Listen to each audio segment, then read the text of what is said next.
Hi, this is Dr. Tom Rogers at Performance Medicine. As you can see, I'm not in my office today.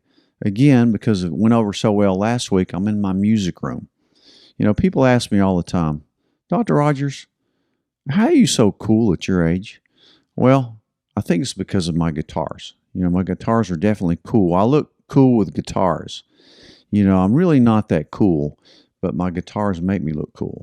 And if I could play them even better, I would be cool. So I'm working on that.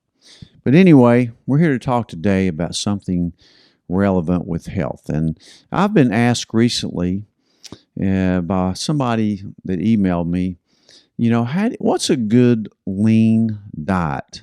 What's a good way to stay lean? Well, that's a good question. I have to me, it's a philosophy. It's a way of life. It's not a diet. So how to stay lean? Let me tell you about my thoughts about staying lean. Again, it's a philosophy. It's a way of life. It's definitely not a diet. The thing you have to realize about this is that it's different for different people. Something I tell my patients every time when I meet a new patient is that life is not fair. It's different for different people.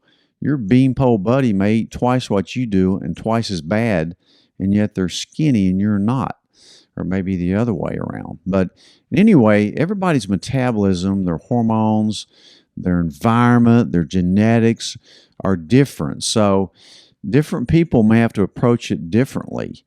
But I'll give you some general guidelines because I've been doing this so long that I kind of pick up on things. And in general, for most people, what I like, they do very well staying lean with a lower carbohydrate diet, moderate protein, and higher good fat diet.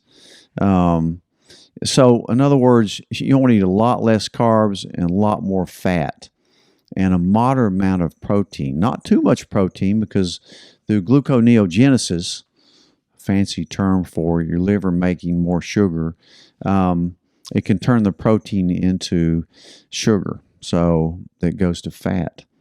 Remember, sugar or carbs go to fat as a storage form.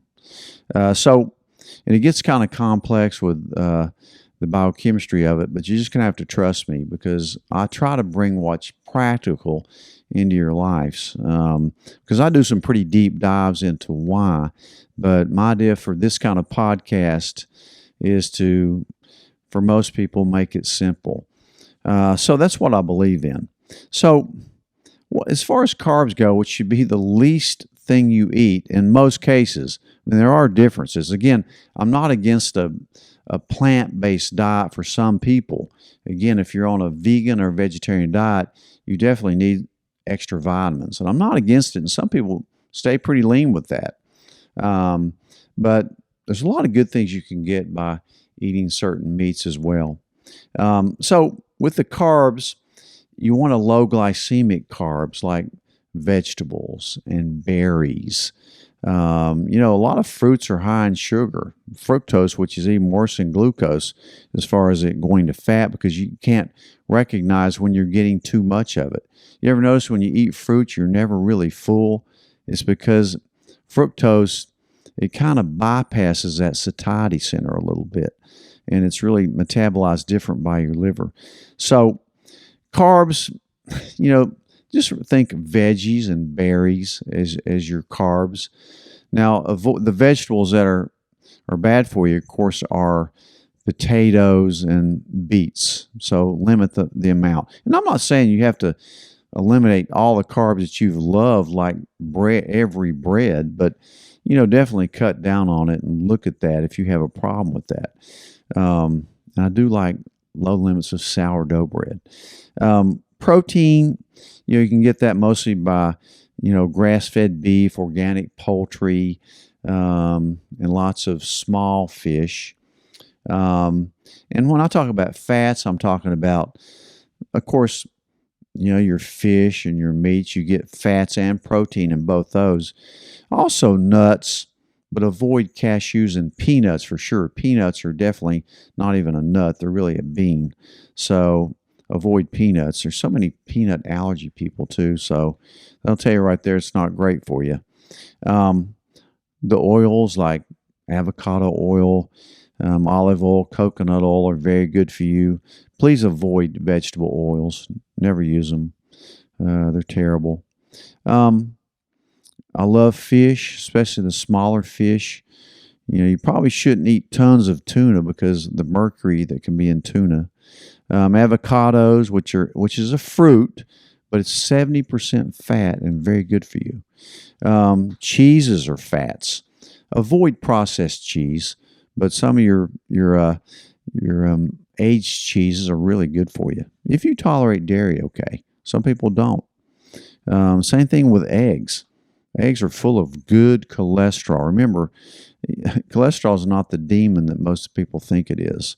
And eggs certainly, even though they're full of cholesterol, will not raise your blood cholesterol if you're worried about that. Dark chocolate's a good form of fat. Again, fish, nuts, chia seeds are mostly fat. Olive, coconut oil, full fat yogurt. When you eat yogurt, if you can tolerate dairy, you got to be careful that to use. So there's a lot of carbs in even the Greek yogurt. So look at the full fat yogurts. So in general, that's what I like you to eat. But real importantly, I want you to practice time restricted eating. Some people call it intermittent fasting. I certainly do it every day, except maybe one day on the weekend. I'm a little lax on that, but I love the time restricted eating, intermittent fasting. And for me, what it means is most every night I try not to eat past 7 p.m. until noon the next day. Now, that just amazed me that I was able to do this, and now it's just a routine. I find myself not getting hungry in the mornings, and also I have a lot more energy. If you're trying to lose weight, it's great because your body during this time of fasting is in ketosis, which means you're burning your own fat for energy. So you don't have to have a keto diet all the time to get into ketosis on a daily basis. Actually, I think it works better. And there's very few people that can stay in ketosis full time. I just haven't found it to be reasonable for most people. So there are a few drawbacks to that. So again, low carb, moderate protein, high good fats, time restricted eating. And another thing on my inverted food pyramid that I have in each office on my wall is that supplements should be probably the base of your diet. So you need vitamins. That's something I've come to realize over the years. With all this work I do with nutrition, hormones, vitamins, I've learned a lot over the years through seeing patients, through working on myself, etc., what works and what doesn't work. And you definitely need vitamins. Vitamin D, which I harp on all the time, is by far the most important vitamin, really a hormone, that you'll ever have. The other essential ones are, of course, vitamin C, a good multivitamin with the B complex, magnesium at night, a good probiotic. I love Digest Shield, and omega-3s. Those are the biggest ones. Again, I take a lot of vitamin supplements every day. And if you want to look at my vitamin list, just go to my website, performancemedicine.net, or come into my office where I check a lot of vitamin levels, and I'll give you the lowdown on what I think you need based on your age and what you weigh, how much of an athlete you're trying to be, that type of thing. So it can be different for different people, but there's definitely a lot of supplements I use in anti-aging, which is a bad term, but gerontology related nutrition, and geroprotection is really a better word for that. I coined that from Dr. Peter Attilia, who does some deep dives into this type of thing. He hates the word anti-aging, but does like geroprotection. Gerontology is the study of aging, which is what I do basically. That's why I do so much work with hormones. So definitely get your hormones checked at a certain age, beginning in your 40s.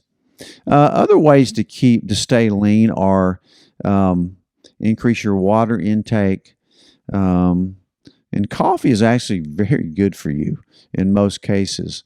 Um, and add a little pinch of baking soda to your coffee. I'll talk about the vast benefits of baking soda in another podcast. And again, when you do intermittent fasting or time restricted eating, you can have water or black coffee only during that fasting period. No artificial sweeteners, even stevia and even allulose at that time. Do not consume those. It's very important. And then lastly, how to stay lean. Think about the health of your gut. That's why I'm so big on probiotics and enzymes and prebiotics and all the good stuff you get with Digest Shield, for one. That's my favorite by far in one pill. But think about your gut health. If your gut's upset, if you have a lot of gas, bloating, that type of thing, that's why I don't tolerate a vegetarian diet too well myself, is because those type things give me a lot of bloating, like beans and things. So, which a supplement like Digest Shield can help.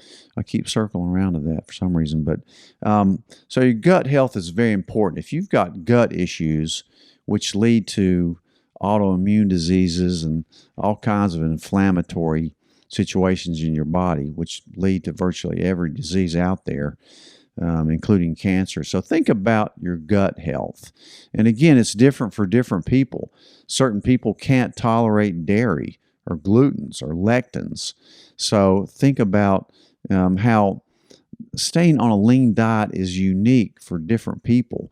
But in general, these guidelines I've just laid out for you, I think are pretty good. And again, we do a lot of gut testing. We do a lot of vitamin testing, inflammatory marker testing, food allergy and food sensitivity testing. So sometimes it can be kind of personalized. So there's not a one size fits all for this thing on how to stay lean, but I hope these general guidelines help you. And if you're having problems or issues, come into the office and let us take a look at you and do some testing and find out where your individual needs are. Because as your hormones decline, you decline also. So hormonal analysis and evaluation and treatment certainly come into play there, and not just testosterone and estrogen, progesterone, DHEA, but also insulin's a hormone, vitamin D is a hormone, your thyroid hormones, your adrenal hormones like cortisol, stress, they all come into play here. So I hope this helps you. Certainly come into the office and get one of our blood panels. Start out with the Cleveland panel with hormones, and we can certainly help you with this. So I hope this has been informative. This is Dr. Tom Rogers at Performance Medicine. I'll see you next week.